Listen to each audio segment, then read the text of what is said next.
about it. And, that kind of, we can go into that. Why do you think you were kind of left holding the bag on that? And are you... Because of my fame. Because of my friend saved my life, dude. And I don't think he deserves any jail time either. You know what I mean? Who, Chase? Yeah, he saved my life. Yeah, of course, we went there to fight. Yeah, but what people don't know is they started it. What people really don't know is if it wasn't for Max, that fight would have never happened. Absolutely. I always stick up for Max. He's a little kid. He's younger. Or he's not younger, but he's a smaller guy. Yeah. You understand? I would always be his big brother. Like, we're going to have to come through me first. You understand? And then they call me and they start harassing me, saying they're going to come to my house and murder me. On December 12, 2010, former lead vocalist of Escape the Fate, Ronnie Radke, was released from prison after a 2-year sentence following a parole violation. During his sentence, he started writing material for a new band that was originally called From Behind These Walls, and was visited by Nathan Schoeffler in prison to arrange band members. After his release, the band started working on the songs Ronnie wrote for their debut record and changed their name to Falling in Reverse. The record, The Drug in Me Is You, was released on July 26, 2011, and marked the beginning of a controversial and divisive run for Ronnie and the revolving door of different band members. Let's see if it's held up and see how good the music actually is.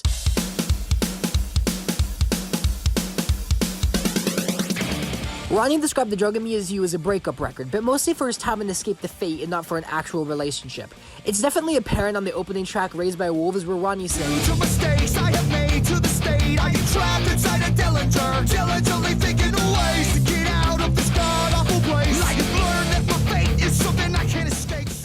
Right off the bat as well, this album makes it known that it is going to be quite different and try things that Escape the Fate hadn't really done on their first record with Ronnie. Electronics are used frequently on the record, and Ronnie is even more so the creative and driving force behind the band. Now, is this a good thing? Yes, for the most part. I can't really say the same about a lot of the stuff following Reverse release after this record, but on here there are some really cool lyrical moments and ideas that add credit to Ronnie. But on the flip side, there are some songs and lyrics that do not work whatsoever and either way too blunt or just really bad. Take the opening lines on Tragic Magic, for example, where Ronnie sings, "Oh, let's rewind back to the time 2005.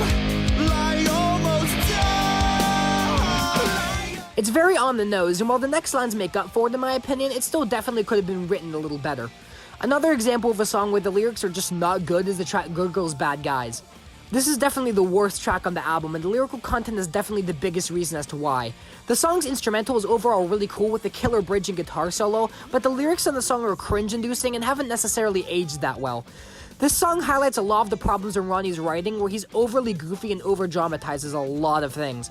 On many points in this album, the goofy moments feel self-aware, but this song genuinely sounds like he's trying to be genuinely clever and it falls flat on its face. And this is an issue that Ronnie really got into a lot on the succeeding records. But overall, those are the only lyrical gripes that I have with the record. Musically, this record goes all over the place, as you would expect from any Falling in Reverse album, but this one is definitely the most tame with it, and it flows pretty decently. There are tracks on here such as Don't Mess with Ouija Boards and Goodbye Graceful that are fully post-hardcore tracks with heavier instrumentals and nice screaming vocals from Ronnie. And then there's tracks such as Tragic Magic, Sink or Swim, and the title track that have more poppy and melodic elements. There's even the nice acoustic guitar opening on the closer, The Westerner. The changes in style and sound from track to track don't really harm the flow too much, and it feels a whole lot more natural than on the next record. No Champion the Bad Girls clubs on here, thankfully. I met a girl and I really thought she liked me.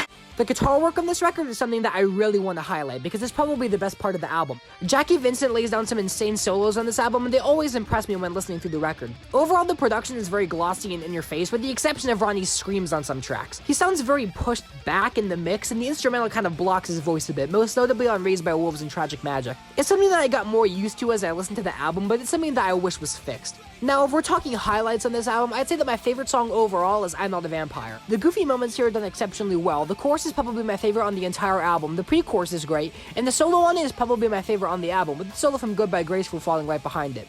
It's their best song in my opinion, and the one that I'd recommend you listen to first if you want to get into this record. Don't Mess with Ouija Boards is a harder track on this record, and one that really grew on me the more I came back to it. Ronnie gives his harshest vocal performances on the album on this song, and it never really loses momentum. Sink or Swim and Caught Like a Fly have some of the best choruses on the entire record, with the latter as well having a really cool style on the intro and verses. Pick Up the Phone is a really fun song as well, with a great bass line, and the title track is an emo classic with an awesome climax at the end. So overall, I have to say that I'm a fan of this record, although it does have some glaring issues. As I mentioned earlier, the lyrics can be quite bad at some points, the production and the vocals needed some more work, and overall, it is a pretty dated album. While I do think that it's their best project, you could show this to someone and they could tell you just when it came out. It's a very edgy record, and one that sounds just like the time period it came from. So it's not perfect, but it's one that has a ton of charm to it, and a record that shouldn't be overlooked, despite what you think about Ronnie as a person. Whenever I first got into this record around 2019, I wasn't fully into it whenever I first listened to it, but I did really like a lot of it. It was just like, back then I wasn't really into like the whole hardcore vibe that a lot of the tracks on the album gave off, and so I didn't really give the album a full fair chance until very recently. This record overall gets a solid 7.5 out of 10 for me. Listen to it for yourself, enjoy the music, and form your own opinions on it. Stay smooth, everyone. I'll see y'all in the next video. Well, I'm not a vampire, but I feel like one. Sometimes I sleep all day. The first tour we did was practically sold out, and then the second one, the rooms are bigger, and like they're sold out already. And I expected it a little bit, but I didn't expect it so quickly. It's a really good feeling.